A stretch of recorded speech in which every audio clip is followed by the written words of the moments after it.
सदरची जी घटना, जो अपघातग्रस्त जो ट्रक जो आहे, जो ज्या सोलापूर धुळे हायवेवरती हॉटेल बळीराजा समोर स्लिप होऊन जो पडला होता, तर तेथे आम्ही गेल्यानंतर आम्ही वाहतूक क्लिअर केली आणि त्यानंतर तांदळाचे जे पोते जे होते ते बाजूला घेतलेले आहेत आणि तेथून आम्ही तो समोर त्याचा कोणी मालक जो आहे तो आलेला नसल्यामुळे आम्ही सदरचे तांदळाचे पोते हे लिफ्ट करून या ठिकाणी पोलीस मुख्यालय या ठिकाणी घेऊन आलेलो आहोत.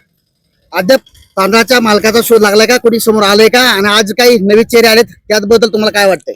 आता या ठिकाणी महसूल विभागाचे नायब तहसीलदार आलेले आहेत, ते पंचनामा करीत आहेत आणि काही ट्रान्सपोर्टचे जे मालक जे आहेत ट्रकचे ते या ठिकाणी आलेले आहेत.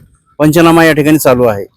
रस्त्यावर 2 दिवस तांदूळ पडला होता, त्याचा वाहतुकीला अडथळा होत होता, कोणाचा जीव जाणार नाही याच्यामुळे तुम्ही कर्तव्य बजावत काय त्या ठिकाणी उपाययोजना केली आणि ते तांदूळ या ठिकाणी ट्रकसह आणण्यासाठी तुम्हाला काय मेहनत घ्यावी लागली, काय सांगा?